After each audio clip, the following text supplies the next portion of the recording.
I'm Olivia Clementine, and this is Love and Liberation. Today, our guest is Elizabeth Mattis Namgyel. Elizabeth has studied and practiced the Buddhist Dharma for 35 years under the guidance of her teacher and husband, Dzigar Kongtrul Rinpoche. She is the retreat master of Somten Ling in Crestone, Colorado, and has spent over 6 years in retreat. She holds degrees in anthropology and in Buddhist studies, and teaches throughout the US, Australia, and Europe. She is the author of The Power of an Open Question, The Buddhist Path to Freedom, and The Logic of Faith, The Buddhist Path to Finding Certainty Beyond Belief and Doubt.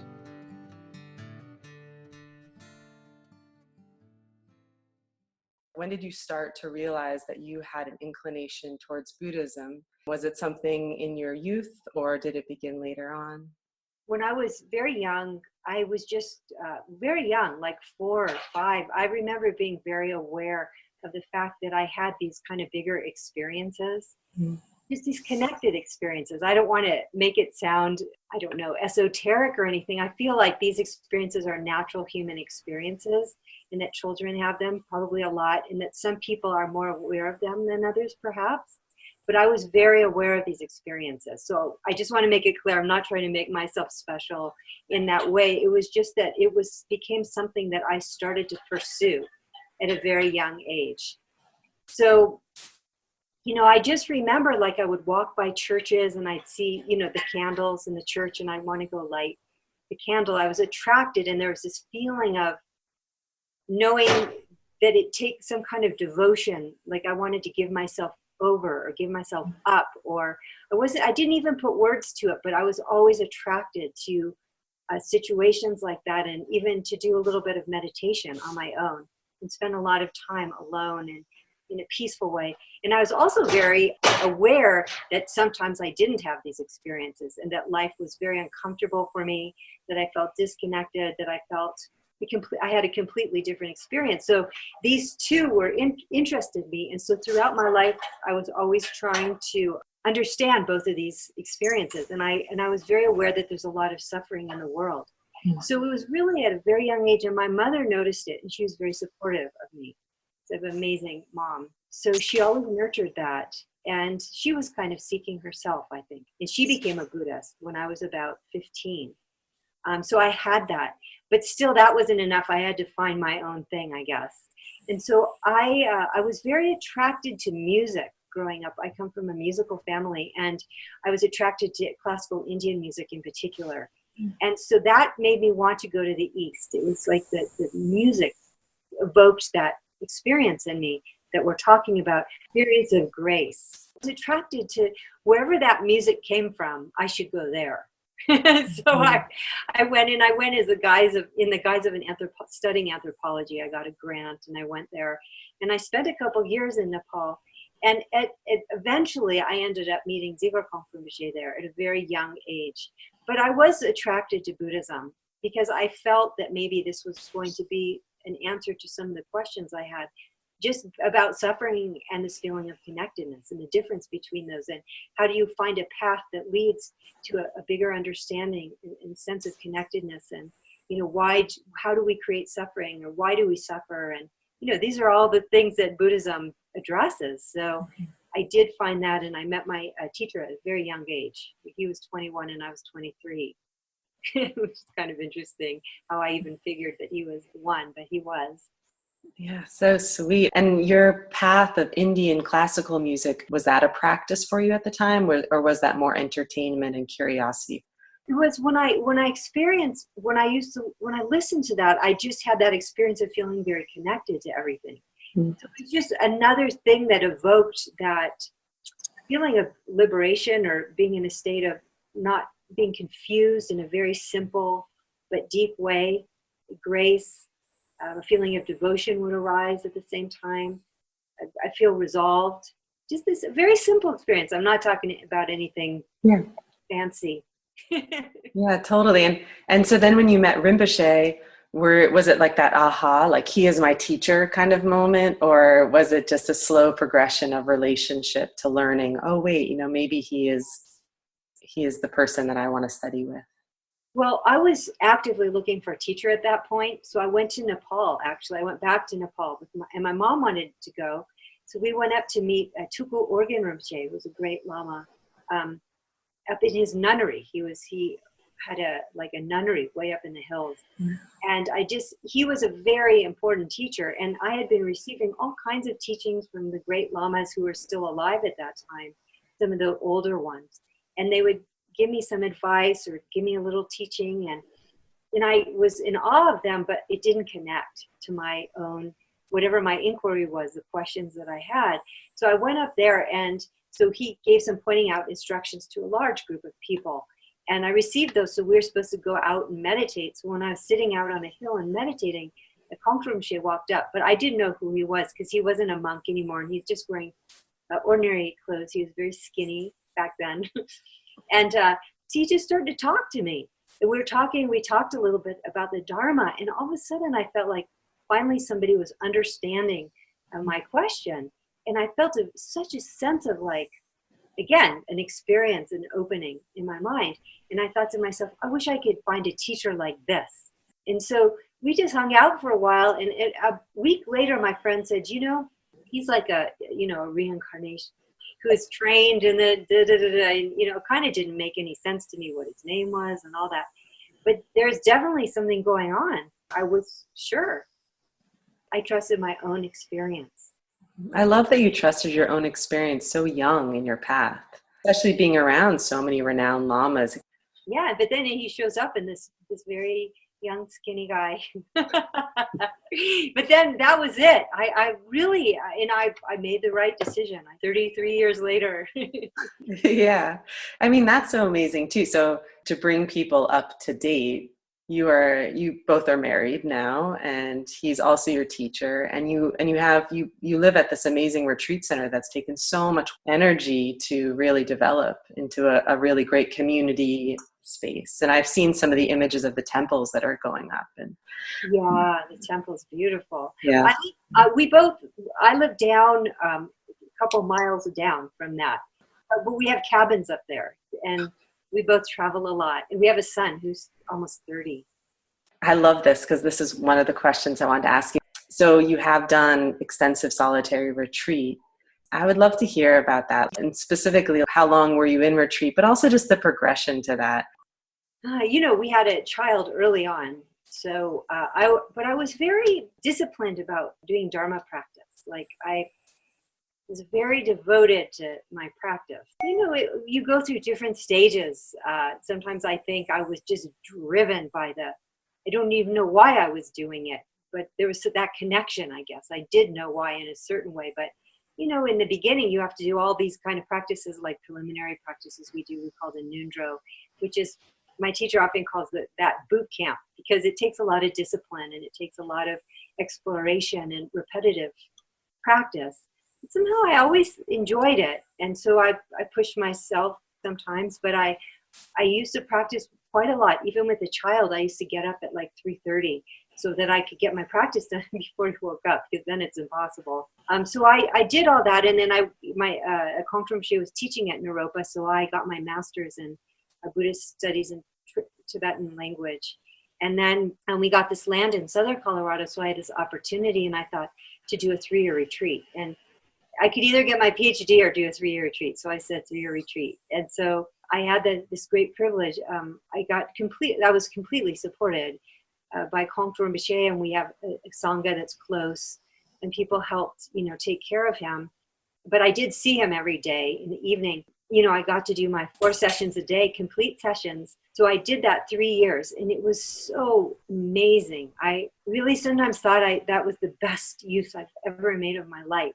Yeah. Which is kind of interesting, because people think, it's an escape, but it's not really an escape, because things you kind of move through life, and the things that distract you from your actual experience, like life can be used as a distraction, but when you go into a retreat cabin, you have to face everything that you kind of ignore and don't look at and don't understand about your own mind. And I felt so connected to everything. It's so profound, because you're watching the pine cones grow in a certain sense, because you're looking out the same window, but there's so much nuance to what happens. There's all the little bugs and the bees, and when the moon rises and the sun sets, and you feel very connected to the world and very sane somehow. So I loved it so much. Not to say it wasn't hard. Sometimes it's extremely hard to look at your mind. There's no doubt. But you have a method and a practice to work with. So after 3 years, Rinpoche said to me, you could come out and teach, or you could stay in another year. I definitely want to stay in another year. So then, and I didn't like the idea of being a teacher at all. So I stayed in for 4 years. And then I think we did a pilgrimage at one point in India. But then again, the question arose. You could go back in, or you could teach. Again, I went back in. So this kept happening until 6 years went by. And then I stayed in another, I think, 6 months or something. And then I started to feel I needed to support Rinpoche and helping the Sangha and participating in our community and being a part of things. So I started to write this manual, some kind of manual that Rinpoche wanted me to write. And the manual kind of took me out of the retreat just naturally. I started to write it and talk to other people and discuss it. And then it somehow, I was less and less in retreat, more talking. And then naturally I came out. It wasn't a big drama either. But I felt it was time. As you were saying that, I was thinking, because I know you're so impeccable with your words, so I feel like I should really use this to get great definitions this time, because I imagine you contemplated these things. Like when you speak of practice, can you explain, what does it mean to practice? Yeah. And it's a big... Yeah, it's an excellent question. I'm still learning in a certain way, but I definitely know that that retreat really made me more clear about practice. And maybe this will help this example. We often think that practice means to sit on your cushion, and there are many different ways to practice, like watch your breath, or say mantras, or do visualization, or we have what we call nature of mind practice. And they all have this kind of physical boundary to them. And one of the things that came up in retreat for me is this whole notion of boundary. I was extremely tight around my boundary. And my teacher would tease me a lot. So once I remember I was up walking near my cabin, and someone was walking up, and I was talking with Rinpoche. And I started to get nervous because I didn't think they were in my boundary. So I kind of leaped behind a bush, and he was teasing me. He says, well, that's not a very dignified way for a practitioner to act. And he's laughing at me very hard. And I kind of had this sense of just being really tight around the physical boundary. I know this is a very odd story, but so Rinpoche, who is my husband, so this isn't so weird. He said, let's follow me. So I followed him down to the parking lot, and he said, why don't you get in the car? So we got in the car, and he drove me out of the boundary, and he drove me to a hot springs that's like 45 minutes from my house, and it's a naked hot spring. This is why I want to say this is my husband, because if he wasn't, then this might be weird. Anyway, I didn't want to get out of the car because I felt already like exposed, like I was supposed to be in this, protected by this thing. And then I was feeling so, and then, literally you have to be naked there in the hot spring. So anyways, I said, well, I don't want to go in. And he says, well, I'm just suggesting something to you. You asked me to be your teacher, but if you don't want to, that's fine. We could go back. And then I realized, like, maybe he's trying to help me understand something. So we went in. It was nice, actually, in a certain way. But then my neighbor was there, and they yelled across. Not my neighbor, it was one of my Sangha members. They said, hey, why aren't you in retreat? Really? Wow. It was so funny. So then I realized, I just was being too rigid, and that, either I see two things with people. Either they give away their boundary, like they give away their practice by getting too involved in talking and getting distracted, where they get super tight. And so it spurred on a very interesting question that was very key for my understanding practice is, what does it mean to be in the boundary of practice? And what does it mean to be outside the boundary of practice? So I started to look at my own mind, not the physical boundary. And I started to really examine, whether I was grasping or rejecting, or whether I was really open, and whether I was, when you sit, so many experiences arise. So what do you do with that? How do you ingest it and digest it and make it a part of you? Because sometimes when you're sitting there, you realize you only have a very narrow acceptance of experiences. You only want to have certain kinds, and you don't want to have other kinds, and you're grasping and rejecting it, and you're not. It's not a very natural way of being, actually. It's like, we eat and we digest, but we can't do that with our experience. So I was thinking, wow, there's something about being human that's not very natural to me, to us as human beings. Like, how do I work with this? So the question of whether I was in the boundary of practice or not was a much more nuanced way to look at my own mind. Like, how could I appreciate my mind? Because all kinds of things arise, and they're not always so pleasant or comfortable. Sometimes you feel physically uncomfortable. You don't want to look at something. But practice is not so much analyzing it, like psychoanalyzing it or tracing it conceptually. It has to do with looking at the nature of experience and maybe being able to enjoy your mind a little bit. So when you practice more, it's like at the beginning you can only experience 10% easily. But sometimes when your mind is really open and relaxed, you're like, bring it on, you enjoy your experience. And I really think practice is about learning to enjoy your mind and to not shut down so much and not put a lid on it, and to somehow lean into it a little bit with some kind of curiosity and see the value in appreciating everything.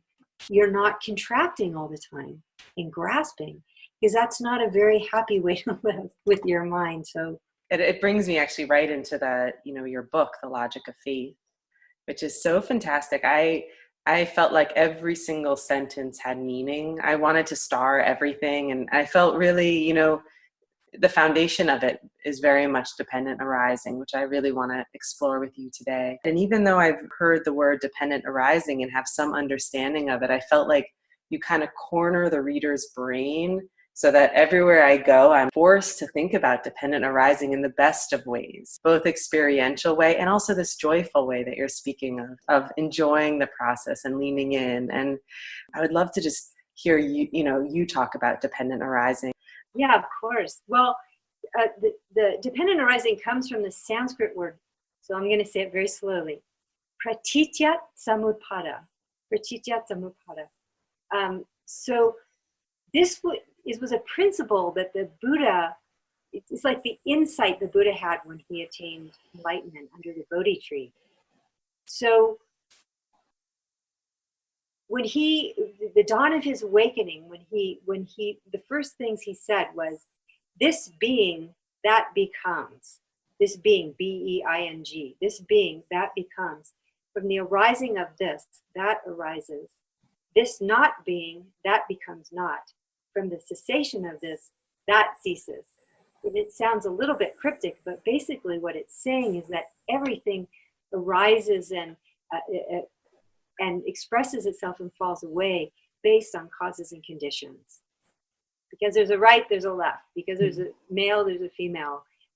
Existence, non-existence. And it's also a way to talk about some of the earlier teachings, or like the Four Noble Truths, where the Buddha said, look at suffering and the cause of suffering, cessation and the cause of liberation, the path. So it's just this idea that it's very important to look at the nature of reality. And the nature of reality is that, how I describe it, is everything leans, or it all depends on other things.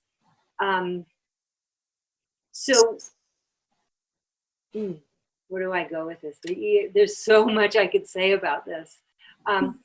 Basically, the way it was later described by the great teacher Nagarjuna, maybe 2nd century, they think, Indian teacher, master, he devised a way of talking about dependent arising when he talked about looking at things as being, if you can find anything that's singular and not made of parts. So if things are made of parts, then there's all these dependent parts. You can't find anything that's whole. Everything is made of parts, he suggests, but you have to look and see for yourself if that's true or not. And see if you can find anything that is permanent, that doesn't change. And if you can find anything that's autonomous, in other words, that doesn't rely on other, that exists outside the nature of causes and conditions. So is there anything? And you're asked to explore this very deeply in the tradition of the Middle Way tradition. So that's the way I talk about it in the book. But we tend to think that there's things like objects have intrinsic qualities or characteristics. But in fact, like I often use this, the example of size, the characteristic of size of things. For example, if you were to say a mountain, is it big or small? Well, you'd have to say, well, that depends. It's large in comparison to a pebble, but it's small in comparison to, another planet. So the characteristic of size doesn't exist in the mountain itself, but only in relationship. So this has very, very deep implications. In gratitude to our listeners and to support the making of this podcast, we want to let you know that you receive 10% off our shop of online courses and botanical delights, including tonics, teas, and beauty care. Visit oliviaclementine.com and at checkout enter the code LOVE and LIBERATION for the discount. And if you've enjoyed this, please leave a review and rating through iTunes. This helps this podcast become more visible to new listeners. Thank you, and now on to part 2 of today's conversation. If we're glomming on to delusion, if we're glomming on to the notion that we are separate and solid and individual creations, and then we may end up having a sense of righteousness. We may end up having the hangover of righteousness, which resonated so deeply for me, where I was like, whenever I socialize with people, I only feel crummy when I'm righteous, when I'm not using my time to be curious and open-minded. And my question for you related to that is, why is it that the vast interconnected web of existence, when we're not connected to that, which in your book you relate to as grace, so when we're not connected to grace, why does it feel so unsettling in our beings? It's because it's against the nature, it's against how things really are. And it's foolish. I mean, we actually, I think, intuitively like it when people are open and humble. Like when you watch a movie, the protagonist always has this attractive qualities of being caring for others, of not being arrogant, of being open, maybe open-minded. We appreciate that in others. And I think, when we shut down, a lot of negative emotions arise.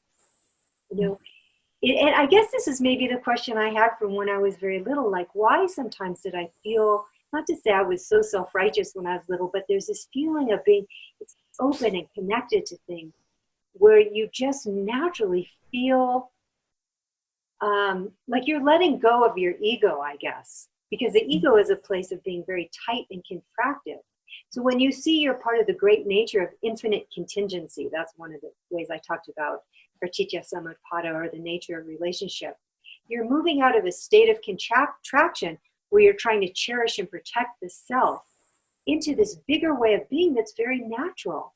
And then you flow with that and you feel good in that. And so it's very interesting to look at the whole logic behind all of this as well, because it's really impossible to be right about anything in a determinate way. We all look around and we think we know. But the nature of knowing really isn't to capture truth. Knowing itself is a very dynamic process because your mind changes with this world. So when you grasp at things and you decide to singularize it, which is one reason that Nagarjuna is saying, see if you can find something singular. Like we look at another person and we think, oh, I know her, But in fact, she or anything else in this world is not a singular thing. It's like in relationship to your children, you're a parent, in relationship to your students, you're a teacher, in relationship to your teacher, you're a student. There's no singular thing that anyone can be. But when you look at somebody and you, what we call reify them, singularize them, or think they know who you are, there's no respect in that, because in fact, and there's no humility in that, because you know that there's people and things, the life is open dimensional, not one dimensional. And so this ability to not shut down around an object is considered wisdom in our tradition. This is the feminine aspect, actually, of seeing the empty nature. We call this, I know emptiness is a difficult word, but the ability to bear the fact that things are not limited to what you label them is seeing the nature without impediment. But then you feel overcome. Again, this speaks back to this experience of grace, like feeling overcome or deeply touched. And it's not this world that's labeling. It's not that thoughts have to dissolve. Thoughts are not a problem. It's only when you think they're true that they become a problem, that things are what you think they are and that you're right. Another thing you could call reification is kind of a fundamentalism. The inability to bear that things are complex and not one way, and that it all depends. That's another way to talk about Praticca Samuppada. It all depends, even on who's looking. Like, let me just give one example, because I want to love that everybody gets this, because it's so important. There's so much like tension in the world now about diversity and race and gender, and a lot of pain in there, and for good reason, I think.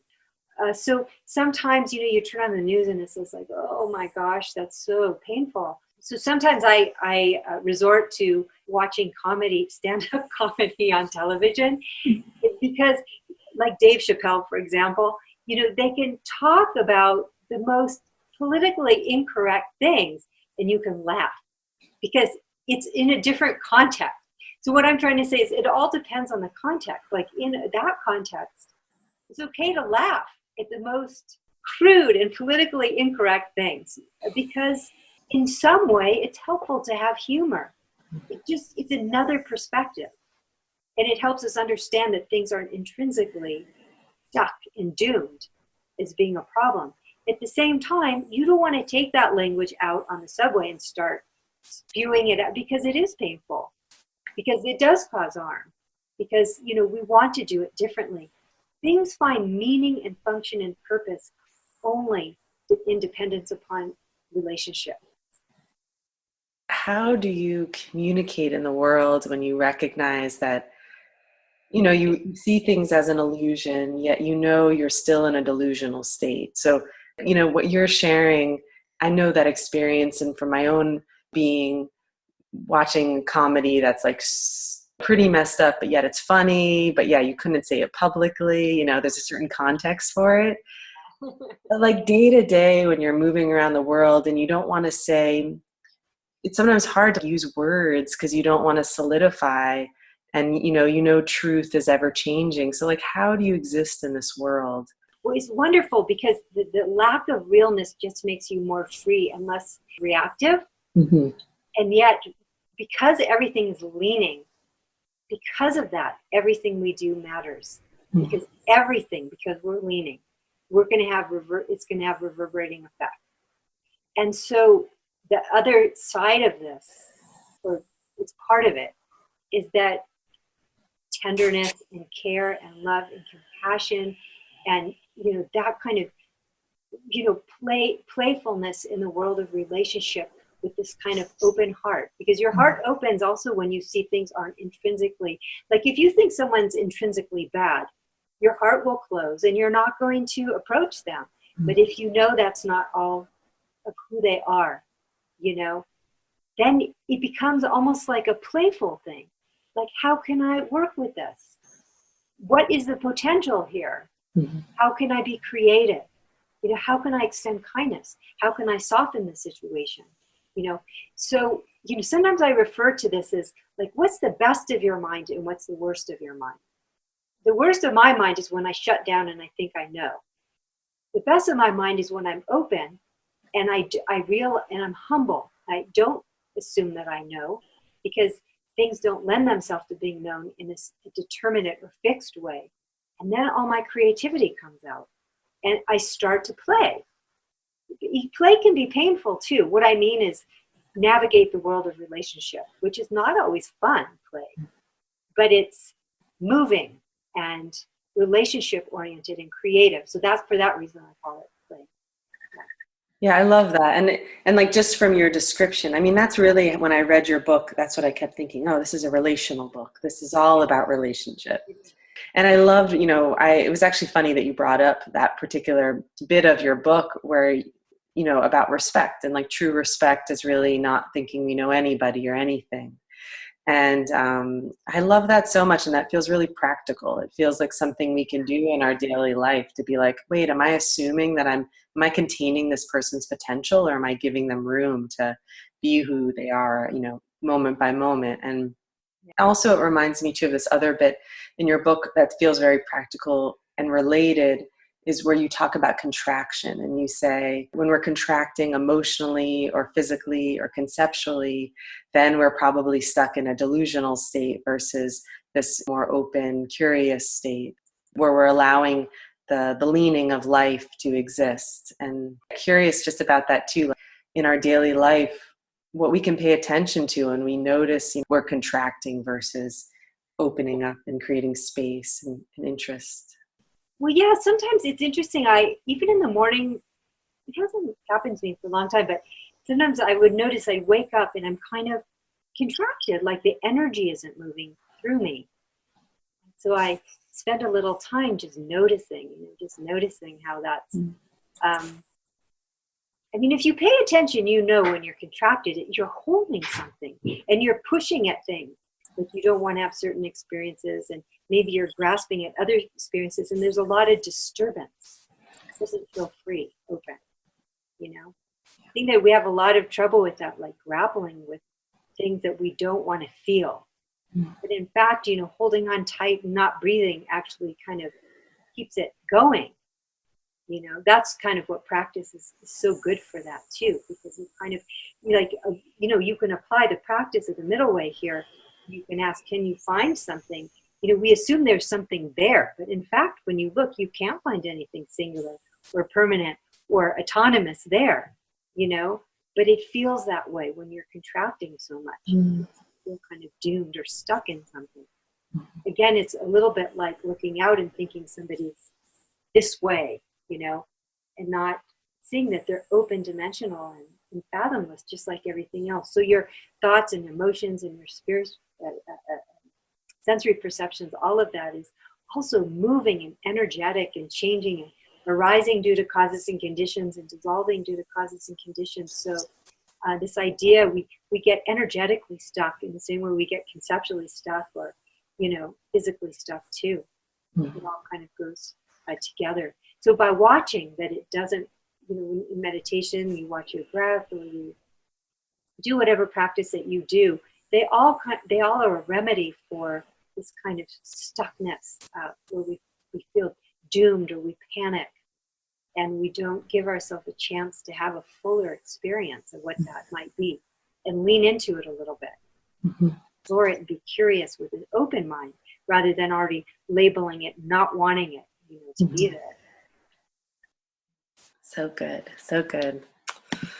I love this line that you have called "Burning with Love in a World We Can't Fix." It's a heading, and I'm not a big t-shirt person, but I was thinking, oh my goodness, I want a t-shirt with that on it, because it's like this interesting thing where even just in my body, I feel the love, and yet I feel the space of all the things, all the chaos happening, and that you really can feel that both can exist just in that phrase alone. And I would love to hear your expression on what we can do with this, experiencing the fullness of humanity, and yet remaining open-hearted and feeling. Yeah, I'm glad you like that. That also works for me.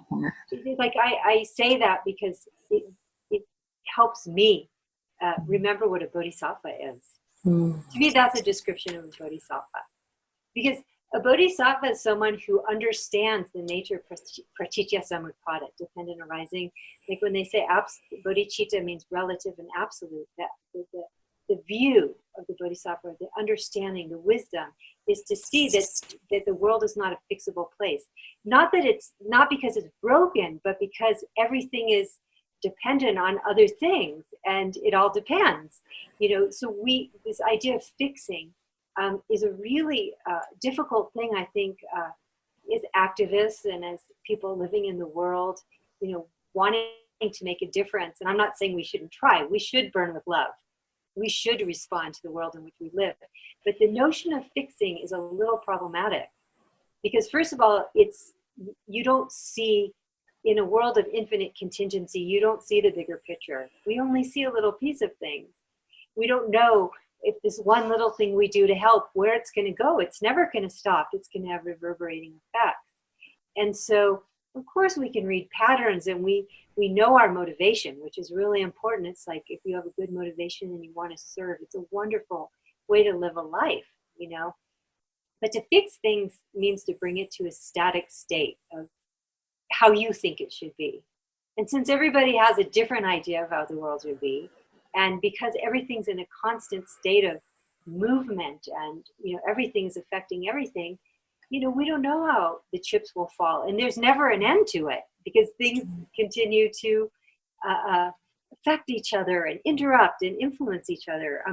So when I say, the world is not fixable, I don't mean it in a negative way. I just mean we should look realistically at how things are. Sometimes, when we talk about interdependence or dependent arising, we talk about the Buddha recognized the nature of reality. But that sounds so philosophical.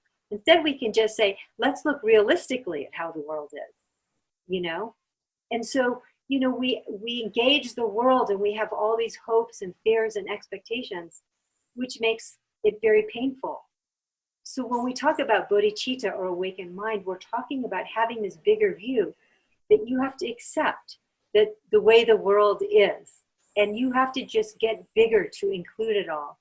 And as you get bigger to include it all, because you feel so connected to the world and the beings in the world and the earth and the nature of relationship, you want to serve. You can't help it. You burn with love, like you're open and you're ready, and it becomes this fierce pursuit to burn with love, even though you can't fix. And I love that whole thing about the bodhisattva. They say, like, beings are limitless. I vow to free them all. So when you say beings are limitless, you're already setting yourself up for something you can't achieve. Beings are limitless, so their suffering is limitless. So you'll never be able to achieve liberating them all. And like, what does it mean to liberate another being? And is that even possible? So it's a very provocative vow. For the bodhisattva, it means since beings are limitless and suffering is limitless, you have to become limitless to hold that all and burn, fierce pursuit. Just the concept of being a true bodhisattva, you really have to continue to expand your vision beyond something comprehensible in a way. Yeah. Truly inspiring. Yeah, I feel the bodhisattva path is the path for this time. I am, of course, my lineage is Vajrayana lineage, but I just think for the people, my people of this country, of this world now, that are kind of where I come from, like the Vajrayana flourished in Tibet. I don't think the Vajrayana can flourish here. I just think it's too, it might for some. It's very challenging for conventional mind. But I feel that the bodhisattva path is so outrageous, actually, in and of itself. Like I always say that Hinayana kind of breaks your heart, or the Mahayana blows your mind, And the Vajrayana blows it even further. But I don't know why I have many reasons why I feel this way, but I feel that Mahayana, when studied very deeply, is very radical. And there's so much emphasis on love and kindness and compassion and skillful means. It's just so beautiful. It like really challenges your view. I don't know if people want to be challenged in this way, but like you're saying, you love that line, burning with love in a world you can't fix, because people are suffering from trying to fix. And we're in it right now. It seems like more than ever, maybe I'm just I mean, it seems that people are struggling so much with how the world is. It's really challenging, you know. And so many people want to make it better and don't feel like a lot of things are happening that they don't feel comfortable with. And so there's this kind of angst in our activism. I think there's something in, like, activism is different than it used to be. Well, my parents were strong activists, my grandparents were activists, but now there's a lot of, actually, I think, self-righteousness in activism too, that bothers me a little bit. A lot of polarization.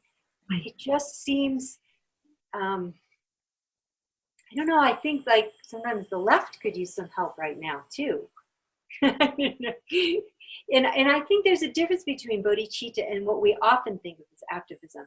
Of course, activism for is something different, but activism like against, I mean, I don't know, maybe I should be careful what I say, because sometimes, of course, you have to stand up for things. But it's like if you hold on to that too tightly, there has to be this bigger view that actually you're not totally in control, that there's this kind of what they call samsara, which is not supposed to be a resolvable situation, you know. We have this idea of evolution, that things should always be getting better. But that's not really how it goes. Samsara means going around and around in circles, because if you look, okay, somebody, you know, invents a new vaccine or goes to the moon or, you know, does something brilliant.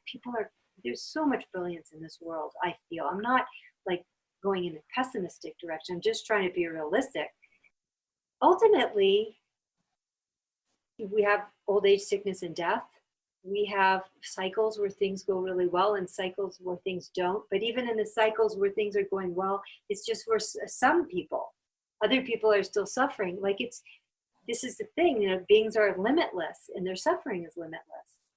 And there's limitless joy too, but it's just to say that it's just not this idea that we can make something happen that we think should happen.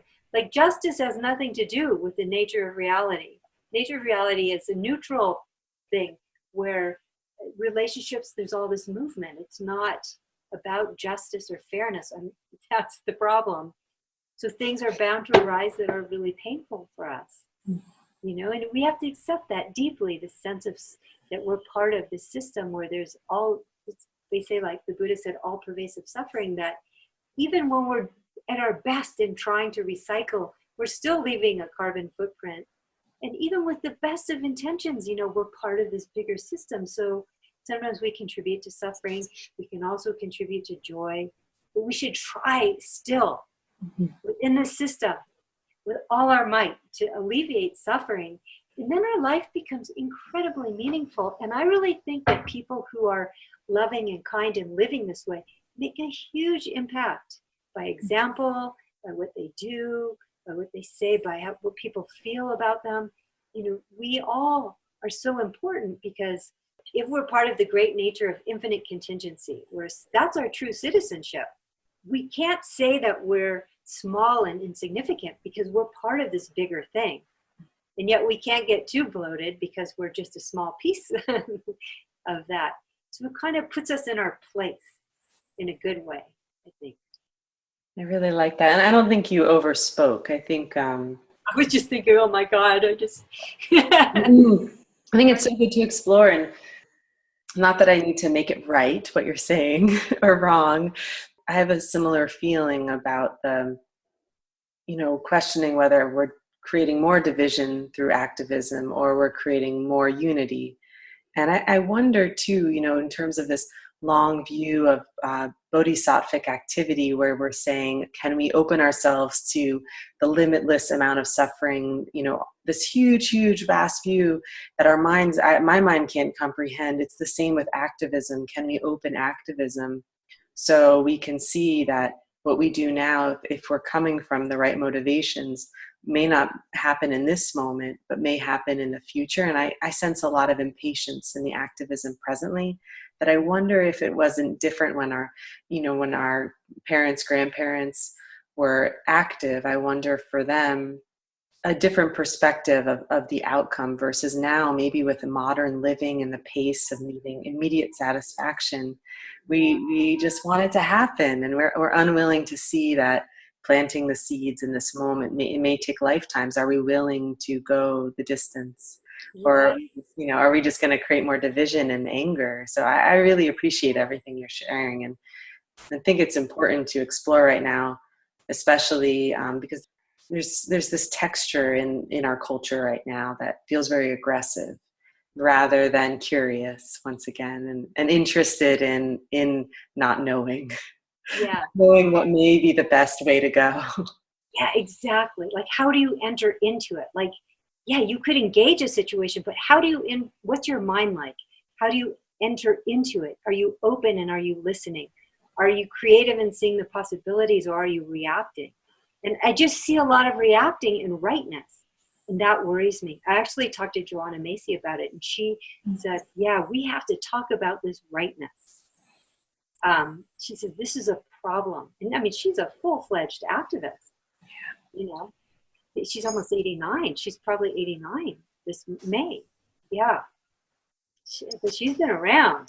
She wrote the book, Mutual Causality in Buddhism and General Systems Theory. He thinks it's like 30 years ago, but it's all undependent arising. And she's one of my people I look up to.